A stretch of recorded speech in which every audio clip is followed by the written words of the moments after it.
বরকল ইসলাম প্রচার সংস্থা ও ইসলামী ছাত্র শিশু কিশোর কল্যাণ সংস্থার যৌথ উদ্যোগে এবং মেসার্স মায়ের দোয়া এন্টারপ্রাইজের চেয়ারম্যান মোহাম্মদ আলমগীরের সার্বিক তত্ত্বাবধানে 10তম ইসলামী সম্মেলন অনুষ্ঠিত হয়েছে। সোমবার বাদ জোহর হতে উপজেলার কানাই মাদারী নিদাগের পাড়া ঈদগাহ ময়দানে এ সম্মেলনের আয়োজন করা হয়।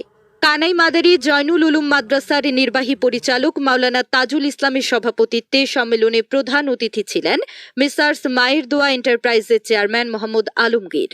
প্রধান বক্তা ছিলেন নন্দিত মুফাসসিরে কুরআন মাওলানা হাফিজুর রহমান সিদ্দিকী কুয়াকাটা। বিশেষ অতিথি ছিলেন হাটহাজারী ফতেহপুর মাদ্রাসার পরিচালক মাওলানা মাহমুদুল হাসান ফতেহপুরী, মাওলানা সিরাজুল হক, মাওলানা মাহফুজুর রহমান, মাওলানা নাসির উদ্দিন। বিশেষ বক্তা ছিলেন মাওলানা হুসাইন আল মাহমুদ, মাওলানা আনিসুর রহমান প্রমুখ। পরে দেশ ও জাতির কল্যাণ কামনা করে বিশেষ মোনাজাত পরিচালনা করা হয়।